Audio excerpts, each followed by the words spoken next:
بسم اللہ الرحمن الرحیم۔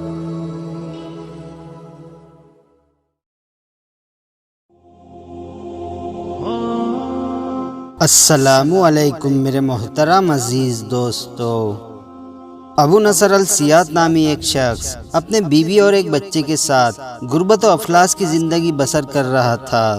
ایک دن وہ اپنے بیوی اور بچے کو بھوک سے نڈھال اور روتا بلکتا گھر میں چھوڑ کر خود غموں سے چور کہیں جا رہا تھا۔ راہ چلتے اس کا سامنا ایک عالم دین احمد بن مسکین سے ہوا، جسے دیکھتے ہی ابو نصر نے کہا، اے شیخ، میں دکھوں کا مارا ہوں اور غموں سے تھک گیا ہو۔ شیخ نے کہا، میرے پیچھے چلو، ہم دونوں سمندر میں چلتے ہیں۔ سمندر پر پہنچ کر شیخ صاحب نے اسے 2 رکعت نماز ادا کرنے کو کہا۔ نماز پڑھ چکا تو اسے ایک جال دیتے ہوئے کہا، اسے بسم اللہ پڑھ کر سمندر میں پھینکو۔ جال میں پہلی بار میں ہی ایک بڑی مچھلی پھنس کر آ گئی۔ شیخ صاحب نے ابو نصر سے کہا، اس مچھلی کو جا کر فروخت کرو اور حاصل ہونے والے پیسوں سے اپنے اہل خانہ کے لیے کچھ کھانے پینے کا سامان خرید لینا۔ ابو نصر نے شہر جا کر مچھلی فروخت کی اور حاصل ہونے والے پیسوں سے ایک قیمے والا اور میٹھا پراٹھا خریدا اور سیدھا احمد بن مسکین کے پاس گیا اور ان سے کہا کہ حضرت، ان پراٹھوں میں سے کچھ لینا قبول کیجئے۔ شیخ صاحب نے کہا، اگر تم نے اپنے کھانے کے لیے جال پھینکا ہوتا تو کسی مچھلی نے پھنسنا نہیں تھا۔ میں نے تمہارے ساتھ نیکی گویا اپنے بھلائی کے لیے کی تھی، نہ کسی اجرت کے لیے۔ تم یہ پراٹھے لے جاؤ اور اپنے اہل خانہ کو کھلاؤ۔ ابو نصر پراٹھے لیے خوشی خوشی اپنے گھر کی طرف جا رہا تھا کہ راستے میں اس نے بھوک کی ماری ایک عورت کو روتے دیکھا، جس کے پاس ہی اس کا بے حال بیٹا بھی بیٹھا تھا۔ ابو نصر نے اپنے ہاتھوں میں پکڑے ہوئے پراٹھوں کو دیکھا اور اپنے آپ سے کہا کہ اس عورت اور اس کے بچے اور اس کے اپنے بچے اور بیوی میں کیا فرق ہے؟ معاملہ تو ایک جیسا ہی ہے، وہ بھی بھوکے ہے اور یہ بھی بھوکے ہے، پراٹھے کن کو دے؟ عورت کی آنکھوں کی طرف دیکھا تو اس کے بہتے آنسو نہ دیکھ سکا، اپنا سر جھکا لیا، پراٹھے عورت کی طرف بڑھاتے ہوئے کہا، یہ لو، خود بھی کھاؤ اور اپنے بیٹے کو بھی کھلاؤ۔ عورت کے چہرے پر خوشی اور اس کے بیٹے کے چہرے پر مسکراہٹ پھیل گئی۔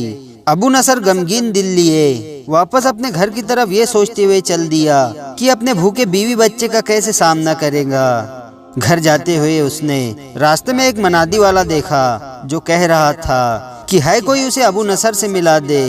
لوگوں نے منادی والے سے کہا، یہ دیکھو، یہی تو ہے ابو نصر۔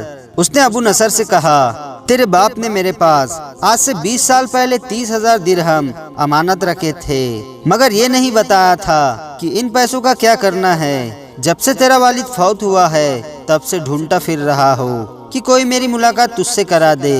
آج میں نے تمہیں پا ہی لیا اور یہ لو 30,000 درہم، یہ تیرے باپ کا مال ہے۔ ابو نصر کہتا ہے، میں بیٹھے بٹھائے امیر ہو گیا، میرے کئی گھر بنے اور میری تجارت پھیلتی چلی گئی۔ میں نے کبھی بھی اللہ کے نام پر دینے میں کنجوسی نہیں کی۔ ایک ہی بار میں شکرانے کے طور پر ہزار درہم صدقہ دے دیا کرتا تھا۔ مجھے اپنے آپ پر رشک آتا تھا کہ کیسے فرقت دلی سے صدقہ خیرات کرنے والا بن گیا۔ ایک بار میں نے دیکھا کہ حساب کتاب کا دن آن پہنچا ہے اور میدان میں ترازو نصب کر دیا گیا ہے۔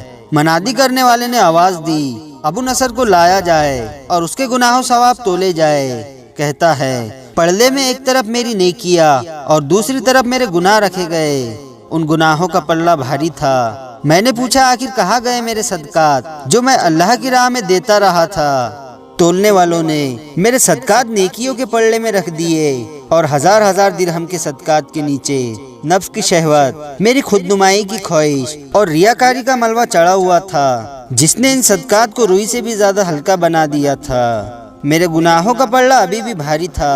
میں رو پڑا اور کہا، ہائے رے، میری نجات کیسے ہوگی؟ منادی والے نے میری بات کو سنا تو پھر پوچھا، ہائے، کوئی اس کا عمل باقی تو لے آؤ۔ میں نے سنا ایک فرشتہ کہہ رہا تھا، ہاں، اس کے دیے ہوئے 2 پراٹھے ہیں جو ابھی تک میدان میں نہیں رکھے گئے۔ وہ 2 پراٹھے ترازو میں رکھے گئے تو نیکیوں کا پلڑا ضرور اٹھا، مگر ابھی تک نہ تو برابر تھا اور نہ ہی زیادہ۔ منادی کرنے والے نے پوچھا، ہے کوئی اس کا کچھ اور عمل؟ فرشتے نے جواب دیا، ہاں، اس کے لیے ابھی کچھ باقی ہے۔ منادی نے پوچھا، وہ کیا؟ کہا، اس عورت کے 2 آنسو